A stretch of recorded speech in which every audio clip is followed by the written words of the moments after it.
La coalition Lamouka tient coûte que coûte à la tenue de sa marche pacifique ce mercredi, malgré l'interdiction du gouverneur de la ville d'un rassemblement politique dans les lieux habituels à Kinshasa. Fayulu et Muzito continuent de mobiliser avec pour point de départ Tchangou.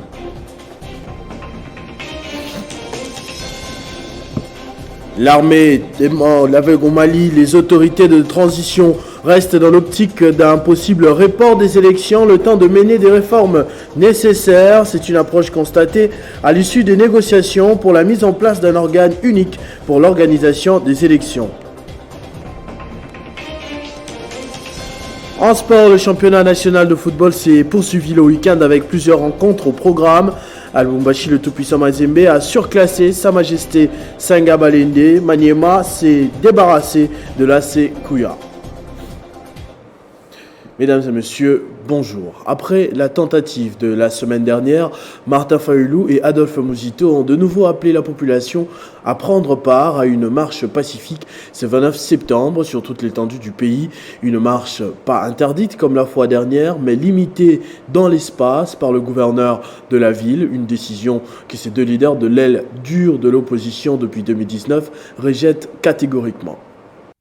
Monsieur Ngobila vient de prendre une décision anticonstitutionnelle, une décision illégale, en décrétant une forme d'état de siège de l'aéroport d'Ndjili jusqu'au point Matete, où il qualifie cette zone-là de zone rouge, où il ne peut y avoir aucun meeting politique, aucune marche politique, sans donner une raison véritable.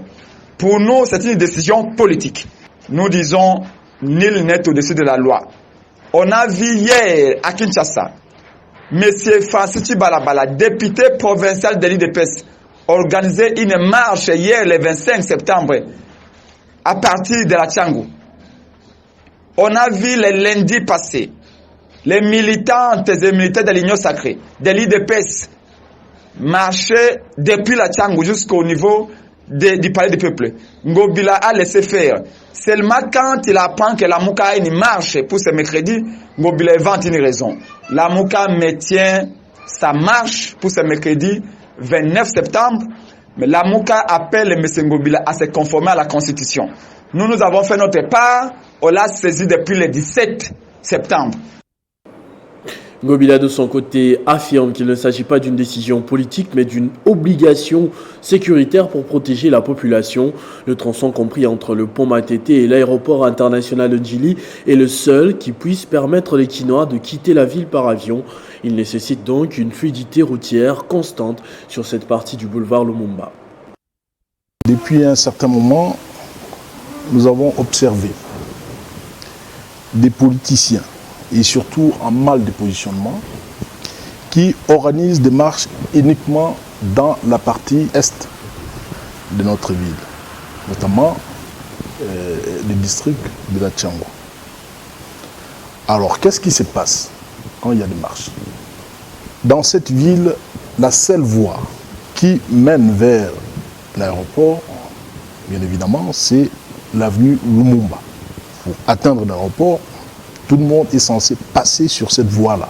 Et très souvent, ici dans la ville, nous avons des évacuations sanitaires où les gens tombent malades, il faut les évacuer vers l'Europe, vers l'Afrique du Sud. Et quand il y a des marches, ce grand boulevard est paralysé, on ne sait pas faire du mouvement de va-et-vient.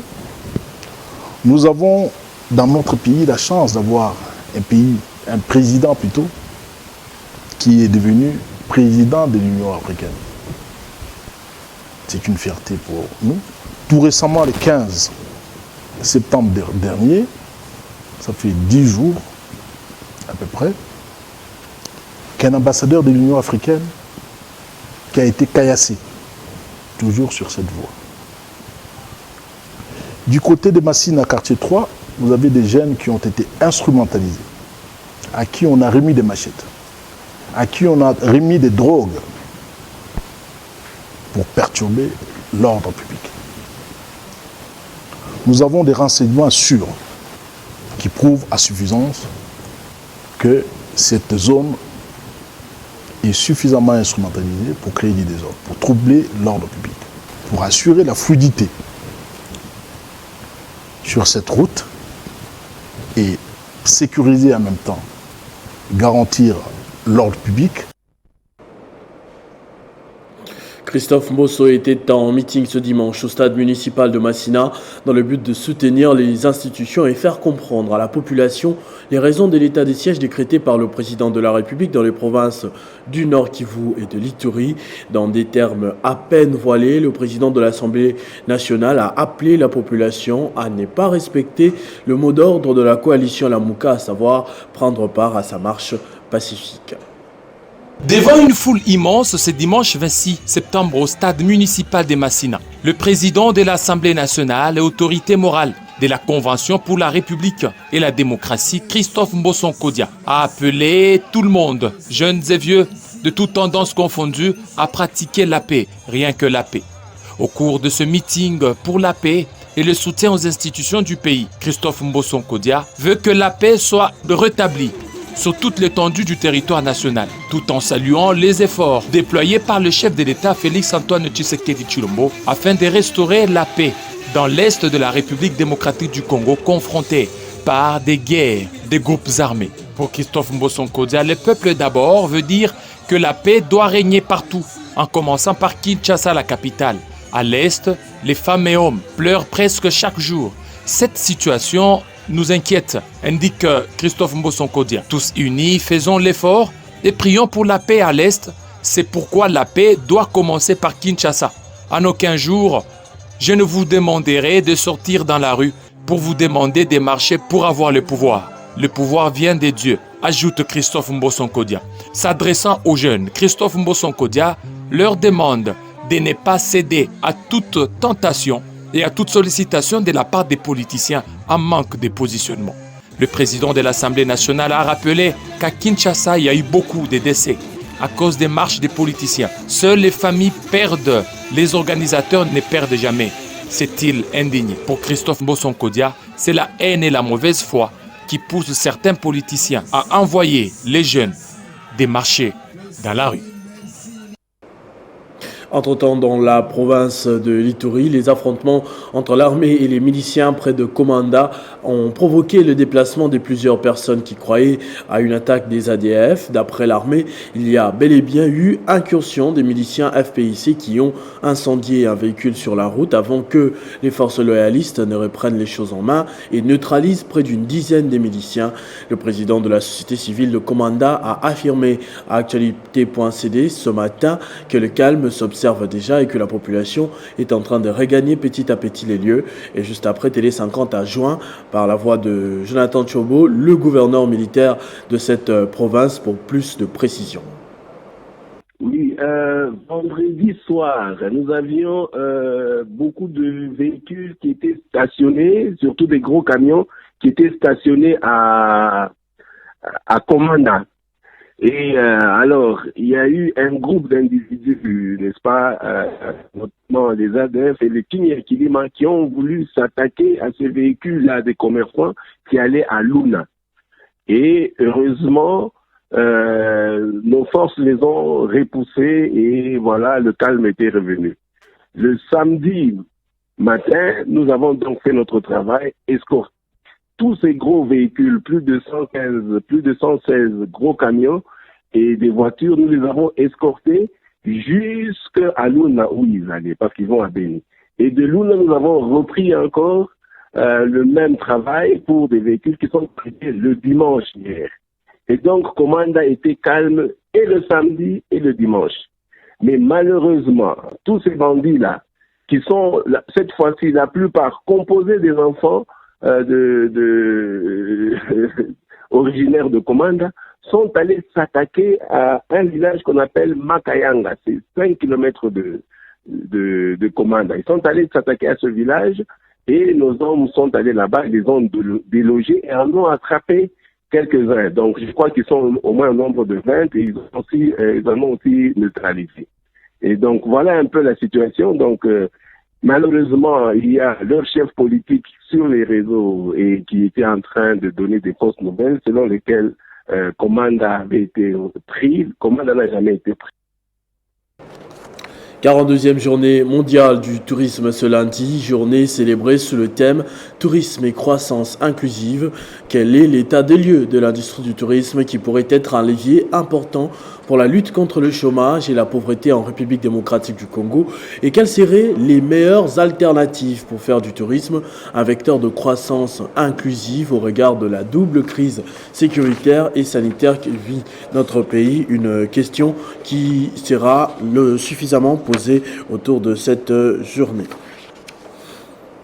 Clôture des concertations sur l'élaboration d'un unique organe de gestion des élections et la préparation des assises nationales de la refondation ce dimanche au Mali. Les autorités de transition restent dans l'optique d'un possible report des élections, le temps de mener des réformes nécessaires.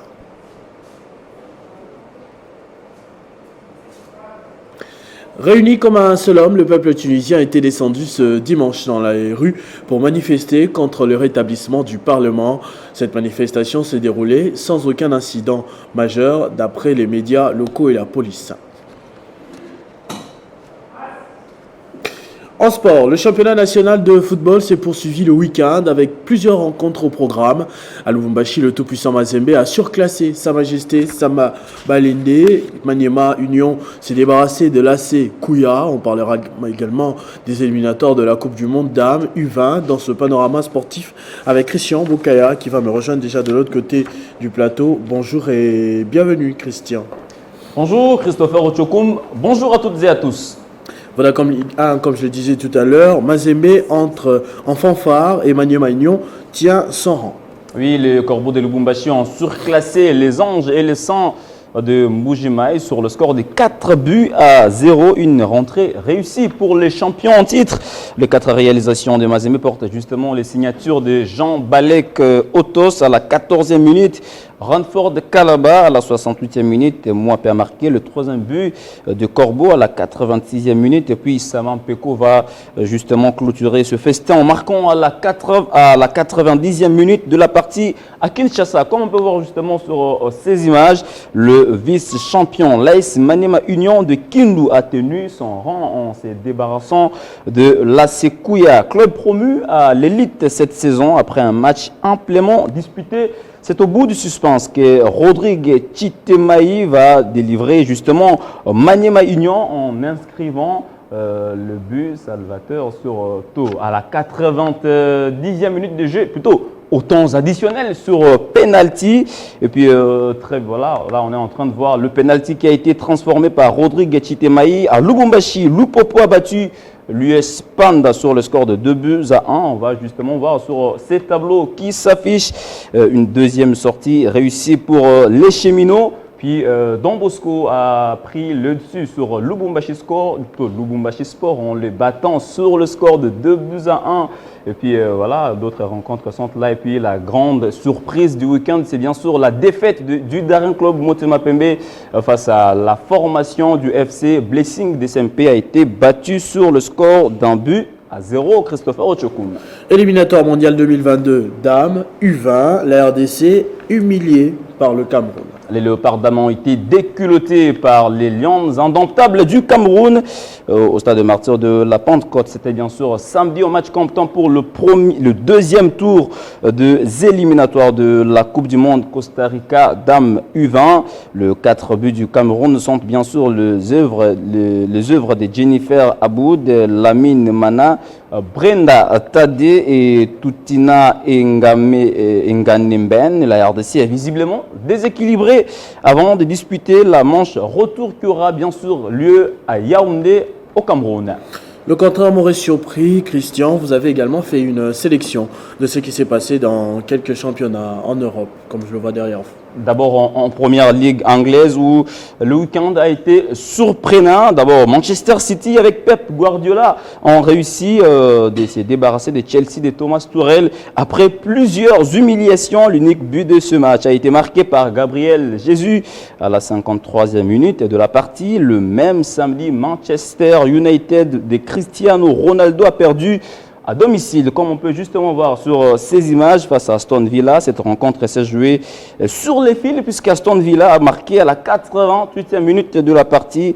Le Red qui avait aussi l'occasion d'égaliser, comme on peut voir sur ces pénaltys manqués par Fernandez, avait loupé justement l'occasion, soit l'opportunité de pouvoir revenir dans le match. En Liga, très vite, comme on peut voir sur ces images du FC Barcelone, la machine des Blaugrana a bien fonctionné hier face à Levante. Le FC Barcelone a étrié Levante grâce au but de Memphis Depay, Luc de Jong et Ansu Fati, le successeur bien sûr de Léo Messi, le gars qui aura peut-être la lourde charge sur ses épaules frêles pour défendre les vestiges de Léo Messi, alors que le Real Madrid, toujours en Liga, et Villarreal se sont quittés 2-2, puis en Ligue 1 française, le PSG avait battu Montpellier sur le score de 2-0. Le Real de Madrid qui reste premier de la Liga malgré le nul avec Villarreal, et Paris Saint-Germain qui reste invaincu depuis le début de la saison. Affirmatif. Malgré que Lionel Messi n'y a pas encore... On l'attend toujours, c'est pas facile de s'intégrer. Il vient d'un championnat qui avait un style de jeu tout à fait différent avec la Ligue 1. Peut-être avec le temps, on l'attend encore. On espère plutôt que Messi va nous prouver de quoi il est capable, et surtout avec toutes ces démonstrations chez le Blaugrana. Merci beaucoup Christian pour toutes ces informations. C'est moi qui vous remercie, Christopher Ochokou. Ce journal est terminé, mesdames et messieurs, je vous en rappelle tout de suite les principaux titres. La coalition Lamouka tient un coûte que coûte à la tenue de sa marche pacifique ce mercredi, malgré l'interdiction du gouverneur de la ville d'un rassemblement politique dans les lieux habituels à Kinshasa. Fayulu et Muzito continuent de mobiliser avec pour point de départ Tchango.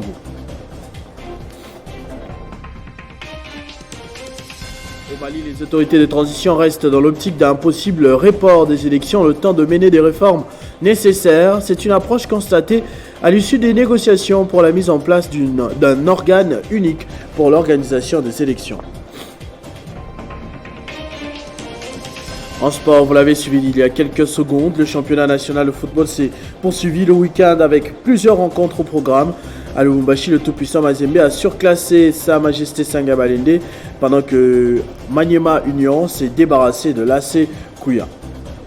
Ne nous quittez pas, dans un instant, la revue de presse de Beden.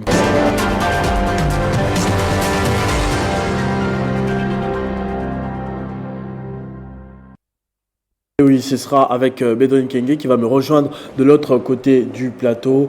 Bonjour et bienvenue Bédrine. Bonjour Christopher et merci.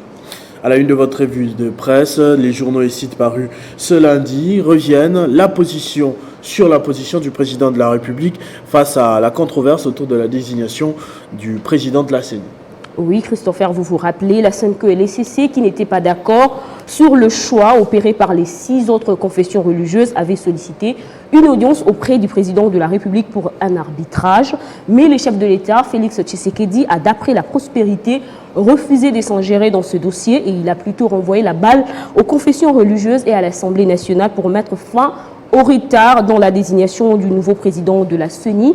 Et abondant dans le même sens, Politico.cd ajoute que face à ce blocage, Félix Tshisekedi a lancé un appel aux confessions religieuses à la responsabilité afin de trouver un terrain d'entente car, dit-il, il y a des élections qui doivent être organisées et ce, dans les délais, a précisé le président de la République. D'un site à un autre, 7sur7.cd évoque le meeting populaire de Christophe Mbosso, président de l'Assemblée nationale, qui a aussi rassuré la population de la tenue des élections en 2023 et que le président Tshisekedi est déjà son candidat. Christophe Mbosso, je cite, « Arrêtez de vous faire distraire. Il y aura bel et bien élections en 2023. Vous n'avez pas besoin de sortir dans la rue. Il y aura des élections en 2023. » Fin de citation. Vers le report des élections au Mali, là-bas, par contre, certains sites d'information évoquent cette situation. Ce n'est pas encore officiel, Christopher, mais les autorités de transition maliennes ont exprimé la possibilité de reporter les élections lors de la clôture de concertation sur la question électorale pour raison de bien mener les réformes nécessaires et organiser un scrutin apaisé, rapporte RFI.fr. Et relayant la même information, wakatsira.com déplore de son côté qu'après avoir éjecté Ibrahim Boubacar Keïta en 2020 et Banda en 2021, les militaires veulent traîner les pas pour remettre le plus tôt possible les clés de la maison qu'ils ont balayée aux civils. en lieu et place de créneaux crédibles et efficaces pour l'organisation des élections. Leur tâche première, ils ont ouvert de vastes chantiers normalement réservés à des pouvoirs légaux et légitimes auxquels la Constitution fixe un mandat clair à durée déterminée. Ainsi va le Mali entre les contradictions et ruses de ses dirigeants et surtout enquistement des terroristes qui sèment mort et désolation au quotidien, poursuit ces sites burkinabés, sans oublier la question des réformes sécuritaires dont les putschistes comptent remettre entre les mains d'une société privée russe Wagner. Merci beaucoup Bédrine pour cette revue de presse. Merci à vous autant. À tous et à toutes également, merci d'avoir suivi ce journal. Merci de rester fidèles au programme de Télé 50. Vivez heureux, vivez 100 ans.